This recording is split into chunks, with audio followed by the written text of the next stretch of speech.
여러분 안녕하세요. 오늘 제 채널에 문파 한 명이 왔다 가서 제가 아주 재밌다고 생각했었는데요. 그래서 생각난 김에 또 한번 올려보고자 합니다. 음, 민주당 관련 정보를 조금 살펴보는 시간 같고요. 자, 현재 한국당하고 패스트 트랙 관련해서 개싸움을 하고 있는데 왜 그렇죠? 친노는 도대체 어떤 사람들일까요? 문파는 의리파? 무슨 말일까? 진짜 나쁜 놈들은 누군가요?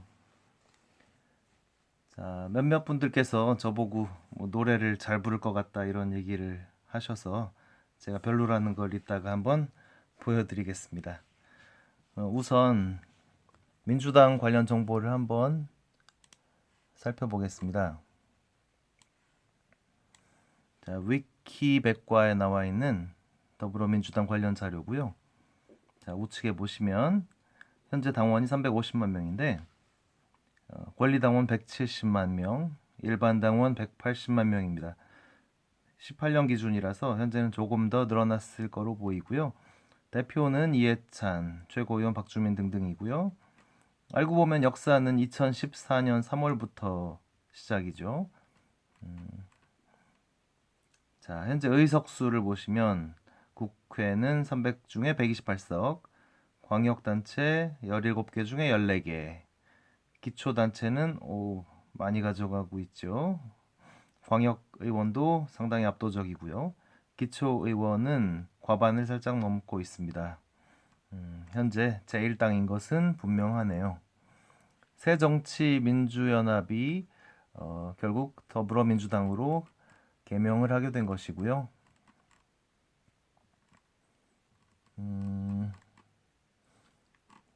자, 역사가 쭉 나와 있고요. 자, 현재 정권을 잡고 있네요. 문재인 득표율이 41%. 와, 저는 뭐 굉장히 압도적으로 이긴 줄 알았더니 41%밖에 못 받았군요. 네, 국회의원 선거에서는 자, 16년 20대 선거에서 25%의 득표율을 확보했는데 당선 비율은 41%네요. 이러다 보니까 뭐 비례대표제 이런 거를 반대할 수밖에 없겠습니다. 자, 1대 요건 뒤에 나오니까 1기 지도부는 김한길, 안철수였어요. 공동대표. 2기 지도부가 문재인입니다. 3기 추미애, 4기 이해찬 대표가 되겠고요. 2015년 그 1월에 새정치민주연합 당대표 선거에서 문재인과 박지원이 붙었습니다. 자, 대의원 투표율은 문재인이 살짝 앞섰고요. 권리당원 박지원 후보가 앞섰네요. 일반 당원도 박지원 후보가 앞섰네요. 그런데 일반 국민에서 문재인이 많은 표를 받았군요. 그래서 최종 45대 42로 문재인이 신승을 했었네요. 이게 대통령이 된 어떤 디딤돌이 됐었겠군요. 그 다음에는 추미애와 이종걸 의원이 붙어가지고 추미애 의원이 더블 스코어 정도로 이겼군요. 이종걸 의원은 뭐 그 전 대선 경선 때 이재명 지사를 도와줬던 분이었죠. 자, 우리가 상당히 화났었던 그 경선 투표 결과가 나와 있네요. 호남권에서 문재인이 10만 표 정도를 앞섰는데요. 이때 10만 표라는 선거 역사상 유례가 없는 어, 무효표가 나왔었죠. 그게 그때 호남권에서 바람을 일으켰던 이재명 지사 표가 아니었었을까? 제가 의심스러운 거는 수도권 상당히 강세를 보였는데 결과는 더블 스코어 이상. 특히 더 문제였던 것은 재외국민 인터넷 투표였죠. 우리가 그때 듣기로 20만 명, 뭐 거의 30만 명 이런 분들이 투표를 원한다고 신청을 했는데 뭐 서버 문제 뭐 등등등 핑계를 대가면서 결국 보시죠. 투표한 사람은 3천 명. 자, 다음에는 믿을 수 있는 경선이 되도록 우리가 한번 신경 좀 써봐야 되겠어요. 이해찬 대표가 당대표 됐을 때는 송영길, 김진표하고 붙었었네요. 자, 그러면 민주당에 대한 내용은 여기까지 하고요.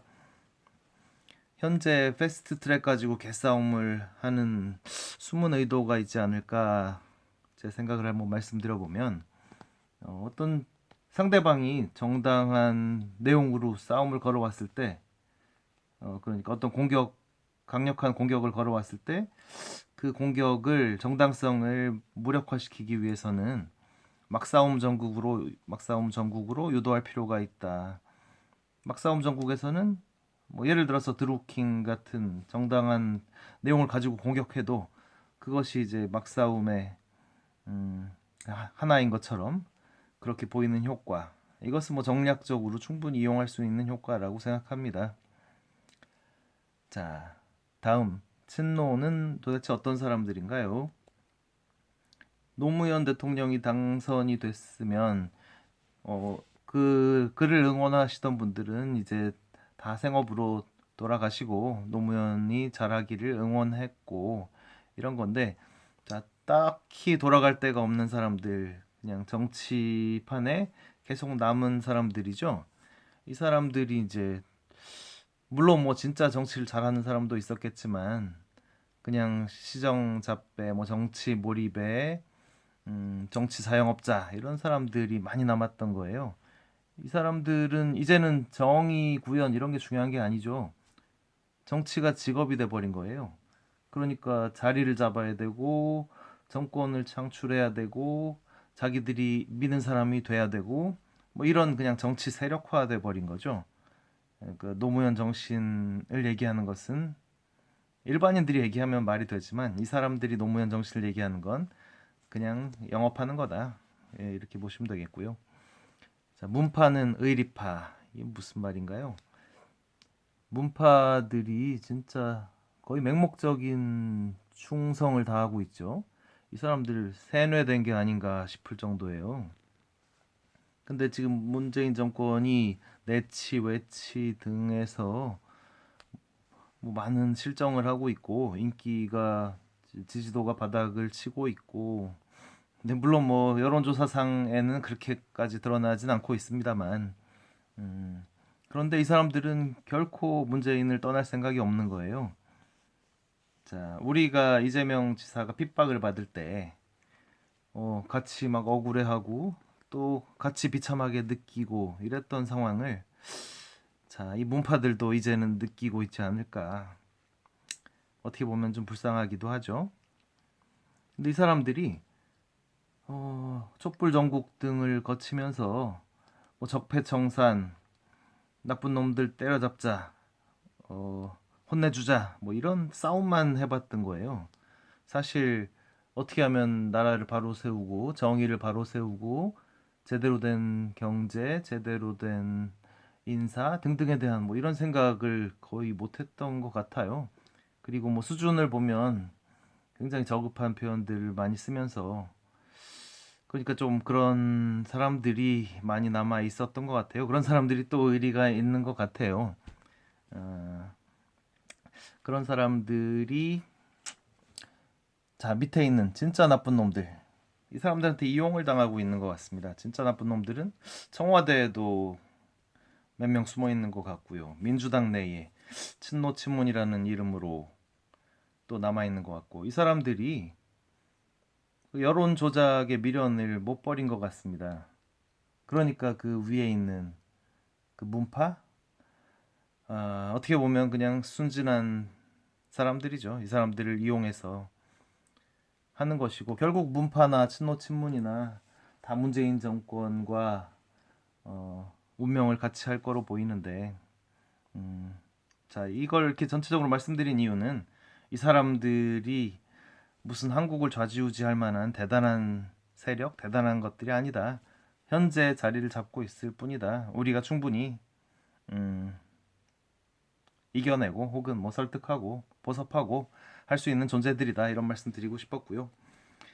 자, 아까 말씀드린 대로 여러분들 제 노래 실력이 별 볼 일 없다는 걸 보여드리기 위해서 한 곡 불러드리고 마치도록 하겠습니다.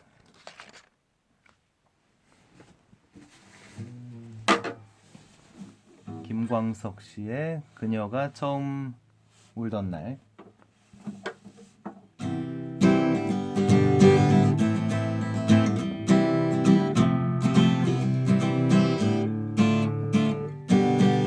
그녀의 웃는 모습은 활짝 핀 목련꽃 같아. 그녀만 바라보면 언제나 따뜻한 봄날이었지. 그녀가 처음 울던 날, 난 너무 깜짝 놀랐네. 그녀의 고운 얼굴 가득히 눈물로 얼룩이 졌네. 아무리 괴로워도 웃던 그녀가 처음으로 눈물을 흘리던 날, 온 세상 한꺼번에 무너지는 듯 내 가슴 답답했는데 이젠 더 볼 수가 없네. 그녀의 웃는 모습을, 그녀가 처음으로 울던 날 내 곁을 떠나갔다네.